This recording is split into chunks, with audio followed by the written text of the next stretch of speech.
Oliver Pijuan luthier here with some more tips. Today we're going to cut the binding channels in a tenor ukulele, and I'm going to show you how I do that with a router and a homemade jig. So first thing I want to show you is the jig, and the jig consists of basically a box that has a smaller box inside that is on drawer slides. These are just drawer slides so that this can go up and down like this. The router will be attached on this platform here, and that way the router always stays square to this axis. So I have a weight that I'll put on the back of this, which will counteract the weight of the router. And what I have here is just a plastic jug with some sand in it, and I've got it so I just have just the right amount of sand that'll counteract the weight of the router. So to give you a better view of that, if we come around this way, you'll see that there's a rope tied to that drawer that goes up and down, so to speak, goes over this pulley down here onto this weight, so that this weight can go up and down as the router goes up and down here. And I have it so it just puts a slight amount of pressure down so that it'll ride on the surface of the instrument. It's just drawer slides, as you can see inside there, and it's a very simple thing to make. About $40 worth of material, as opposed to hundreds of dollars at StuMac or one of those luthier supplies. I've hooked onto it a vacuum system so that when the router is shooting off the debris from its job, it gets sucked up into my vacuum system. So now I'm going to attach. Well, first of all, here's the sled too. Now the sled is just a piece of plywood, and on the bottom it has some glides that you can just get from furniture glides at the hardware store. And I've made it so that these that support the ukulele can slide at different dimensions so that they can accommodate different size instruments. And little blocks that have cork lining on both the face and the side that can go up and down so that you can tilt or angle the instrument so that you can always adjust it so that the sides will be square to the bass. That way your channel will always be square to the sides. And that is important because the instrument is as I can show you here, the instrument has a wedge shape to it, and not only that, but the back has a 12-foot radius. On this one, it's got a 12-foot radius, so it's curved. And if you ran a router on this, it would be angled and doing strange things if you just ran the router on this surface. So we want to keep that channel square to the sides, because when we put in the binding, we want that binding to sit nice and true. And if the channel is angled that the binding sits in, the binding is not going to sit well. So I have this set right now, so I can set this in here and it'll hold it nice and snug. And I can check that, and I can see that with my square here, that the side is square to the base. So this is a good place to have this. So when we have the router in here, it'll be riding on this, and we'll move this through here. So now, in order to make that happen, we have to change the base on the router to this base. So I'm going to take this base, the plate off of the base of this router.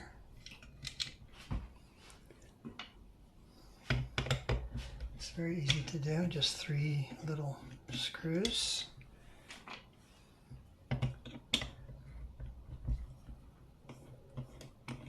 So we take those out, take that off, and then I've got a pin in there so that keeps this from sliding around.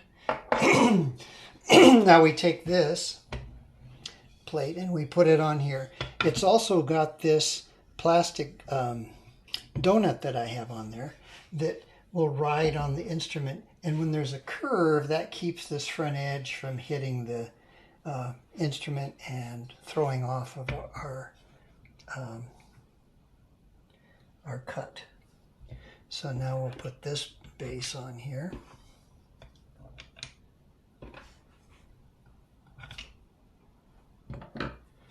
This is pretty simple to do, and it's something that if you have the skills to make an instrument, you definitely have the skills to make your own jigs. And I make all of my own jigs pretty much. Some of them I've had to get, but most of them I make myself because I know how they work and I like the accuracy that they work in, and they're a lot less expensive. Now this is the cutter. This is the cutter for cutting the bindings, and I have a bearing in there that'll ride on the surface, and the blade will cut the channel. So this rides on the surface, this rides on the top, this rides on the edge rather, the surface of the edge, and this rides on the surface of either the top or the back. So we'll put this router bit in here.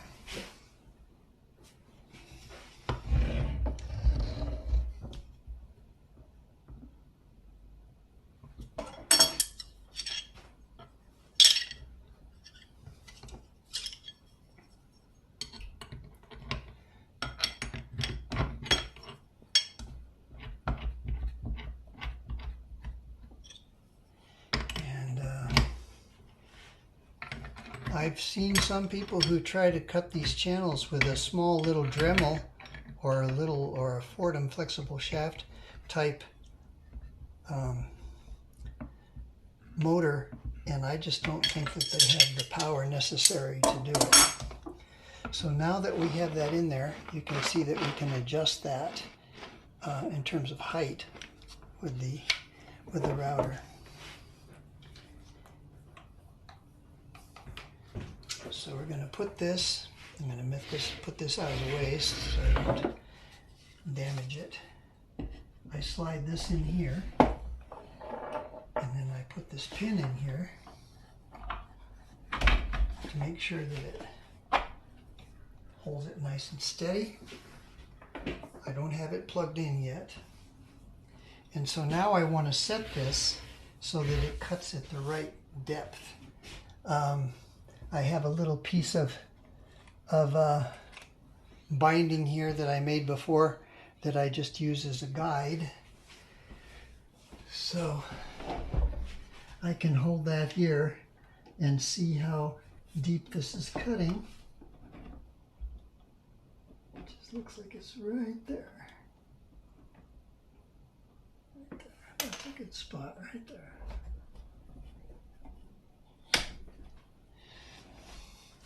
And I always like to try it on something first to make sure that I have it correct.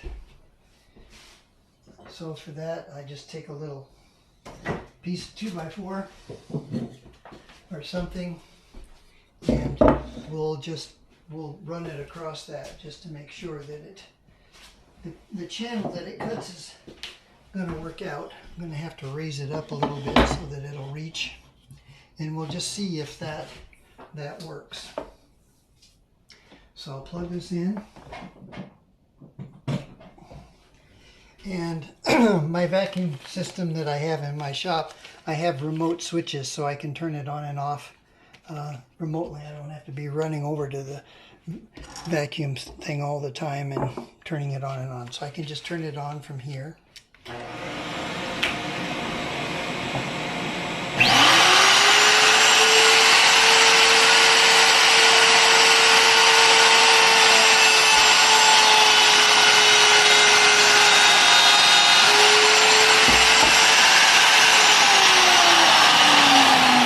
So there's the cut that we just made. And if we take our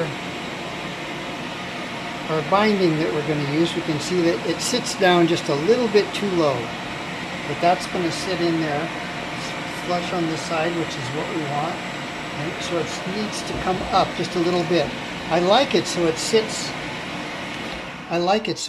a little bit proud, which means up above or extended beyond the top, so that when I tape on the binding, I can press it down well. If it sits absolutely flush when you tape it, it creates a problem, because if it's easy for it not to go all the way down, and then you end up with a little gap at the bottom. So we're going to just raise this up just a hair so it's not cutting quite so deep.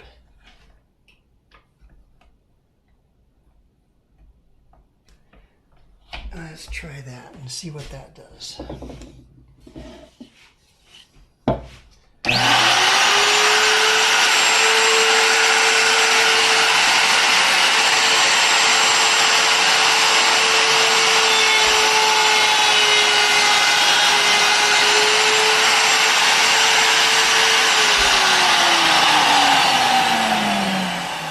So here's our second cut. And it's just above it there. You can see it just is slightly above. That's pretty good right there. As a matter of fact, I think I like that.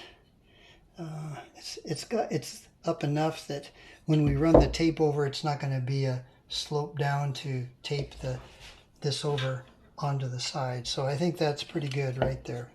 So now, as I mentioned before in a previous video, but I'll repeat it here, the best way to do this when you're cutting these channels is to start at these points, which are these high points on the widest points rather on the lower bout and upper bout, and then move downhill from the grain towards the waist and downhill towards the tail, and then the same thing here towards the waist and towards the heel of the instrument here. So, and then once we have done those downs, then we can go all around because the major cuts have been done. And the reason for that is that we want to avoid the router tearing out if it's going uphill against the grain. So now we're going to route the channel for the top. Turn on the vacuum.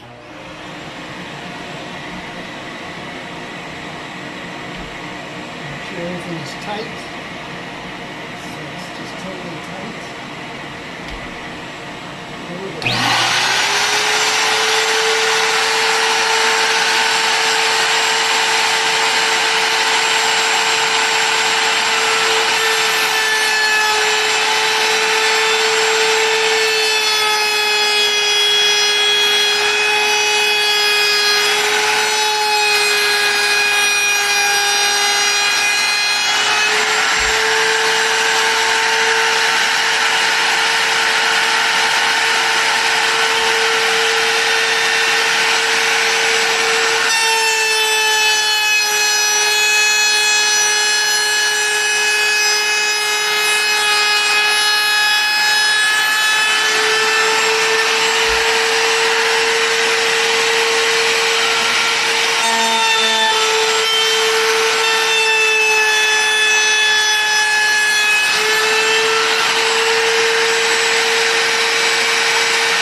here's the channel. It's routed to take the binding here on the instrument. And now we're going to do, let me turn off that noisy vacuum thing. And now we're going to do the other side. Now, because this is a wedge shape, if we put it in like this, it's going to be off. It's not going to be square to the sides because this face is not square to the sides. So what we want to do then is, knowing that the top is square to the sides, we can lower these down all the way, these little blocks.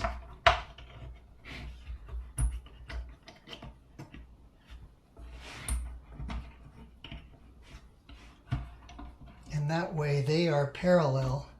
At this point, they're parallel to the workbench top and to the sled top. So now we can set this in here like this, and we'll see how that works, if that's going to be true or not for the back. Now, the reason that this is more critical on the back is because as I said, it's got a belly on it of 12-foot radius, and also it's a wedge shape. So we'll check this for square now, make sure that it's all square. Okay, so now it's square right there. One of those little blocks is a little bit off. Okay, so there we go. So I'm just going to raise this one just slightly so it doesn't rock. There it is. Okay, so now we know that these sides are square to the, yeah, they're perfectly square here. You can see, so that is square to the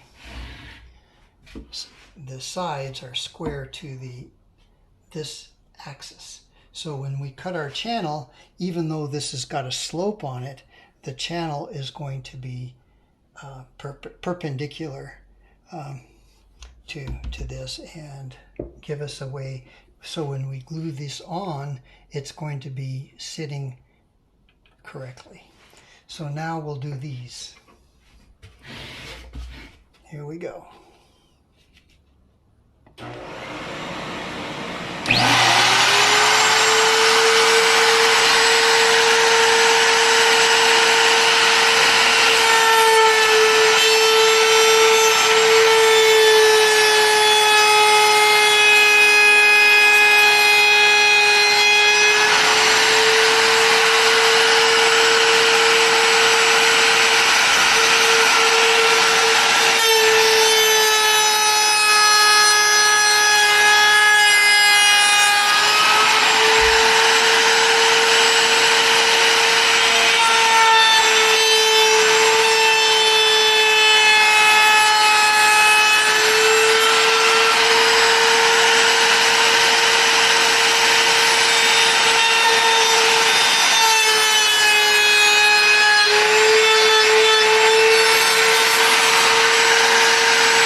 now we've cut the channels in both the top and the back for taking the bindings that'll be glued on here. And obviously it's important before you do this to make sure that your sides are nice and smooth and that they have the curve that you want, because if you have a little piece of glue or something, or a rough spot on here that's a little high or proud, and you run that over it, when the pilot on the router bit hits that, it's going to make a bump, which will then give you an uneven cut here, and then you're going to have problems when you go to put on your binding. So the next step in this is to bend the bindings, and then we will glue them on. But for now, that looks really well. I'm really happy with the way this came out. So if you have any questions, you can leave them in the comments, or if you have any comments or other suggestions or ideas, feel free to let me know, and I will respond. Thank you.